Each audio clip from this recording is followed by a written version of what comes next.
मनुष्य के मरने के बाद क्या होता है? मृत्यु का अर्थ शरीर और प्राण का अलग होना है। जब शरीर काम करना बंद कर देता है और आत्मा शरीर से निकल जाती है, तो इसे पहली मृत्यु कहते हैं।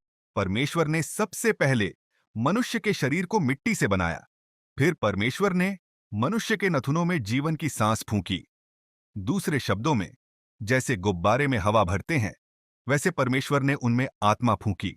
आत्मा और प्राण सोचने, भावनाओं को महसूस करने, याद रखने और मानसिक और आत्मिक कार्यों के लिए जिम्मेदार हैं। लेकिन आदम के पाप करने के बाद मनुष्य में आत्मा मर गई। प्राण ने मनुष्य को संचालित किया और तब से मनुष्य देह और प्राण से बना है। जो लोग अपने पापों का पश्चाताप करते हैं और प्रभु को स्वीकार करते हैं, उनकी मरी हुई आत्मा को फिर से जीवित कर दिया जाता है। वे फिर से आत्मा, प्राण और देह से पूर्ण हो जाते हैं।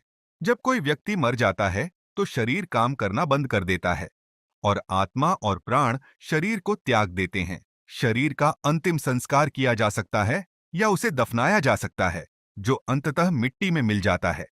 लेकिन आत्मा और प्राण नष्ट नहीं होते हैं। वे परमेश्वर के न्याय के समक्ष जाते हैं। यह न्याय बाइबल में कही गई बातों पर आधारित है।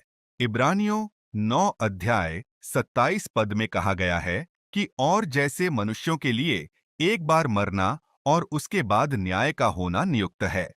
हमने जो कुछ भी किया है, जो कुछ भी कहा है या सोचा है, उसका न्याय परमेश्वर द्वारा किया जाएगा। परमेश्वर के सामने कुछ भी छिपा नहीं रहेगा और प्रत्येक व्यक्ति का न्याय उसके कर्मों के अनुसार किया गया। जो लोग पाप करते रहते हैं, उन्हें परमेश्वर के न्याय के अनुसार मृत्यु की सजा दी जाएगी। पाप की मजदूरी मृत्यु है। उनका स्थान जलती हुई गंधक की आग की झील होगा।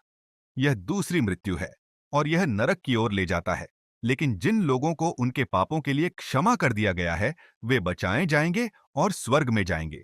इसे ही हम उद्धार कहते हैं। इसलिए यह बहुत जरूरी है कि हम अपने पापों के लिए तब तक क्षमा मांगें जब तक हम जीवित हैं। अंत में, जब कोई व्यक्ति मरता है, तो आत्मा और प्राण शरीर से अलग हो जाते हैं। शरीर मिट्टी में मिल जाता है और आत्मा और प्राण परमेश्वर के सामने न्याय का सामना करते हैं।